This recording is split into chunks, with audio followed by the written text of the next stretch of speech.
Arrêtez d'acheter des pré-workouts. La plupart de ceux que vous trouvez chez les marques de compléments alimentaires sont inefficaces. Non seulement ils vous mettent des ingrédients qui n'ont rien à voir là-dedans, tout ça pour gonfler le prix, créatine, ou alors ils vous mettent les bons ingrédients mais largement sous-dosés, si bien que si vous voulez avoir les effets escomptés, il va falloir doubler la dose à chaque fois et vider votre peau. Et vous savez ce qui va se vider en même temps que votre peau, c'est vos économies.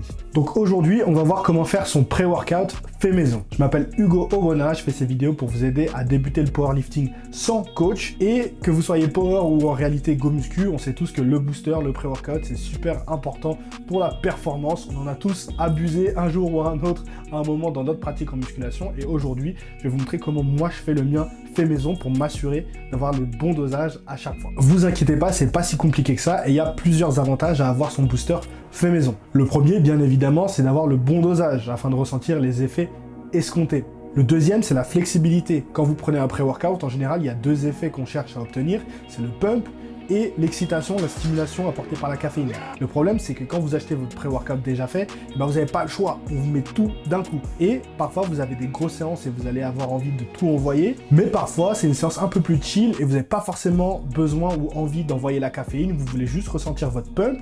Ou alors, vous vous entraînez le soir et vous voulez pas forcément abuser de la caféine le soir après le boulot, ce que je peux comprendre. Vous n'avez pas le choix. Donc, ce que font les marques de compléments alimentaires en général, c'est qu'elles vous vendent le pré-workout et le muscle pump. Encore une fois, ça vous invite à débourser plus cher. Alors qu'avec votre pré-workout maison, vous pouvez piocher dans ce que vous voulez en fonction de votre envie du moment ou de votre séance. Et le troisième, vous l'avez compris, c'est le prix, puisqu'on va acheter chaque ingrédient séparément. Et donc, en premier lieu, ça va vous coûter peut-être un peu plus cher que d'acheter un pot de pré-workout, mais sur le long terme, ça va vous tenir beaucoup plus longtemps. Donc, de quoi a-t-on besoin pour faire son pré-workout maison? Il y a 3 ingrédients principaux et petit disclaimer, je suis affilié MyProtein, donc tous les produits que je vais vous présenter aujourd'hui viennent de chez eux, mais vous êtes tout à fait libre de vous les procurer autre part, mais en passant par le lien en description et en utilisant le code ORONA, vous économisez sur ces produits-là et vous permettez de soutenir la chaîne, donc merci à tous ceux qui passeront par le lien. Premier ingrédient, vous le connaissez sûrement déjà, c'est le stimulant. Moi, en général, je pars sur de la caféine en tablette. Alors, vous n'êtes pas obligé de prendre en tablette, vous pouvez toujours prendre un café. L'important, c'est d'avoir son stimulant séparé de son booster. Comme je vous ai dit au début, on cherche la flexibilité. Donc, les jours où on va vouloir envoyer, vous prenez le stimulant. Le jour où vous voulez juste le pump, et ben vous prenez juste la boisson qu'on va concocter juste après. La caféine, vous savez déjà ses effets, excitation, concentration, focus, je vous apprends rien. Moi, je préfère en tablette parce que c'est plus facile de doser sa consommation de caféine dans la journée, donc je prends quand même un café le matin. Et à la salle, juste avant mon échauffement, en général, je prends une pastille. On est sur du 200 mg là, c'est largement suffisant. Je vous conseille de ne pas dépasser les 300. 300, c'est vraiment si vous avez une grosse séance, voilà, on est sur un gros SBD pour les power, envoyez les 300, parce que au-delà de ça, vraiment, vous frôlez les limites, surtout si vous prenez du café aussi dans la journée. Deuxième ingrédient, c'est la bêta-alanine. Si vous avez déjà ressenti des picotements au visage après avoir abusé du pré-workout, en général, c'est à cause de ça. La bêta-alanine, c'est un acide aminé non essentiel, c'est-à-dire qu'il est produit par votre corps directement. Vous pouvez aussi en trouver dans votre alimentation et ça va permettre de retarder la brûlure. Ça va limiter l'accumulation d'acide lactique dans vos muscles. Donc quand vous êtes sur des séries longues et que vous arrivez près de l'échec, mais pas à cause de l'échec musculaire, mais à cause de cette sensation de brûlure, et ben la bêta-alanine va permettre de limiter ça. C'est très connu dans les sports d'endurance, mais ça peut être aussi utile dans la muscu quand on est sur des séries longues. Donc vraiment du 15, 20, 30 reps, même si vous faites des élévations latérales en général, c'est sur ce genre de séance, moi, que j'apprécie tout particulièrement avoir de la bêta-alanine. Dans la plupart des pré-workouts que vous allez trouver, ils vont vous mettre en général 1,5 voire 2 grammes si vous êtes chanceux. Dose recommandée entre 3 et 6 grammes. Moi, j'en vends toujours une dose c'est 5 grammes en général. Donc vraiment, il faut quasiment doubler la dose de ce qui est dans les pré-workouts habituels si vous voulez vraiment ressentir les effets. Et même le petit picotement, c'est placebo, ça fait pas grand chose, mais moi quand il commence à arriver sur mes séances, ça me donne envie de pousser encore plus lourd. Et enfin, le troisième ingrédient, c'est la citrulline. Citrulline qui est un acide aminé non essentiel encore une fois, que vous pouvez retrouver aussi dans l'alimentation, dans ce qui est pastèque, concombre. Et la citrulline, c'est le précurseur de l'arginine. Peut-être que vous avez sûrement entendu ce nom-là. Augmenter la production d'arginine va permettre d'augmenter son taux d'oxyde nitrique dans le sang, donc le pump tout simplement. C'est ça qui va vous donner cette sensation, voilà, de congestion. Alors la congestion, tout comme la brûlure d'ailleurs, sont pas forcément des bons indicateurs de l'hypertrophie, hein. C'est pas parce que vous congestionnez et que vous avez cette sensation de brûlure que vous êtes en train de matraquer votre muscle. On connaît tous hein, les exercices de fit girl à l'élastique hein, où vous faites des séries de 30, 40 et ça vous brûle les fessiers, mais en vérité vous travaillez rien du tout. Mais par contre, si vous avez vraiment du mal à recruter un muscle, ça vous permet déjà de le sentir plus facilement et surtout, je pense qu'il y a quand même un gros effet placebo quand on congestionne, quand on n'a plus cet effet de brûlure ou qu'en tout cas il est retardé. On a envie d'envoyer tout simplement, de mettre de l'intensité dans son training et ça, c'est ça qui va vous permettre de maximiser votre hypertrophie. Pour ce qui est du dosage, en général dans les pré-workouts que vous trouvez dans le commerce, vous allez être sur du pareil que la bêta-alanine, 1 voire 2 grammes. Dosage recommandé, 6 à 8 grammes si vous voulez ressentir les effets. 6 à 8 grammes.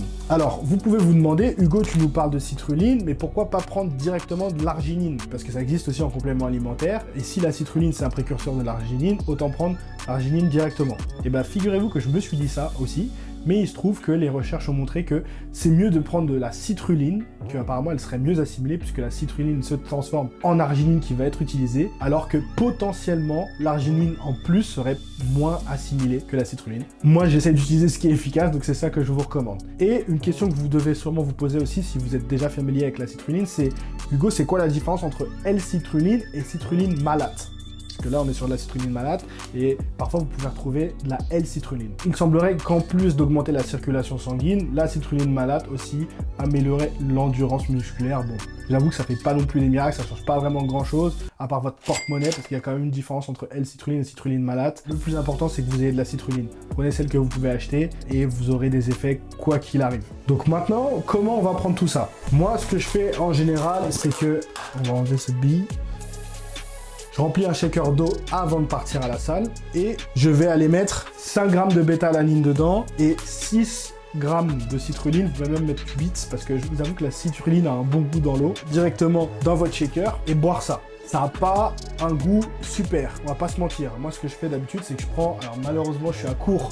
Ceux qui regardent souvent sur mes stories Instagram, ma petite recharge, ma boisson d'entraînement chez MyProtein, parce que là, du coup, c'est aromatisé. Donc, ça me permet déjà de commencer à avoir des glucides en plus et avoir un petit goût dans ma boisson, puisque ça, je le bois en allant au training. Mais pour ceux qui veulent pas forcément investir dans un mélange d'intra-workout en plus, j'ai une petite astuce pour vous. Le jus de citron. On a tous peut-être, enfin, j'espère pour vous, un petit peu de jus de citron dans son frigo. Moi, je mets quelques gouttes ça suffit, donc le jus de citron c'est super bon le matin, mais là pour le coup aucune vertu magique du citron là-dedans, c'est vraiment pour le goût. Vous pouvez aussi utiliser, j'ai jamais utilisé perso mais je sais qu'apparemment elles ont bon goût, les Flav Drop que vous pouvez trouver chez MyProtein, c'est 0 calories et là pour le coup vous avez des goûts un peu plus sexy et peut-être moins acides que le citron. À vous de voir, vous m'en direz des nouvelles si vous voulez tester ça. Donc vous faites votre petit mélange, je vais pas vous le faire pour pas casser les oreilles et parce que surtout je me suis déjà entraîné aujourd'hui, donc je veux pas gâcher mon précieux mélange et vous avez vu que j'ai bien damé les pots, hein, je les ai bien entamés. On est sur des pots, des sachets de 250 grammes je crois et ça fait des mois que je les ai. Ça fait vraiment des mois que je les ai, que je les utilise. Donc quand je vous dis que vous rentabilisez, il n'y a pas photo par rapport à un pot de pré-workout normal. Donc ça en général je le bois sur le chemin avant d'aller à la salle et puis quand j'arrive à la salle et que je commence à m'échauffer, je prends mes petites pilules de caféine. J'en prends une en général tranquillement sur ma gamme montante au squat par exemple parce que ça prend un peu de temps quand même. Donc j'ai eu le temps comme ça de bien avoir le boost de la caféine qui arrive au bon moment sur le moment du top 7. Moi j'ai trouvé avec le temps que si je prenais ma caféine chez moi avant de partir, je commençais à m'exciter tout seul sur le chemin et puis le temps que j'arrive, que je me change, que je m'étire, que je m'échauffe, c'est mort en fait. C'est mort, l'effet il est déjà parti et je dois soit redoubler, tripler la dose, soit me mordre les doigts. Et justement, pour éviter ça, petit bonus, ça fait pas partie des ingrédients indispensables du pré-workout, mais puisque vous êtes arrivé jusqu'à la fin de la vidéo, je vous donne le petit bonus, c'est la tyrosine. La tyrosine, c'est peut-être la première fois que vous en entendez parler, pareil, acide aminé non essentiel, que vous pouvez rajouter en plus dans la petite boisson, et c'est un précurseur de neurotransmetteurs de la dopamine. Alors on n'est pas là pour faire un petit cours sur les neurotransmetteurs, mais bon, ce que vous devez savoir, c'est que ça va retarder cet effet de crash que vous avez avec la caféine. C'est-à-dire que la caféine, bim, vous allez avoir cet effet excitant et puis ça va redescendre et vous allez redescendre encore plus bas que là où vous en étiez. Je ne sais pas si ça vous est déjà arrivé, mais moi il n'y a rien de pire que d'avoir ce crash après la caféine pendant la séance. Donc rajouter jusqu'à 2 grammes dans votre boisson de tyrosine va vraiment retarder ce crash que vous avez avec la caféine. Petit big up à Flo Blanc puisque c'est lui qui m'a donné cette petite astuce. Voilà, j'espère que cette vidéo vous aura aidé. N'hésitez pas à vous abonner si ce n'est pas déjà fait. Et si cette vidéo vous a plu, je vous invite à regarder celle qui s'affiche juste ici, qui date un petit peu, mais je vous montre mes top 5 des compléments alimentaires favoris pour la force.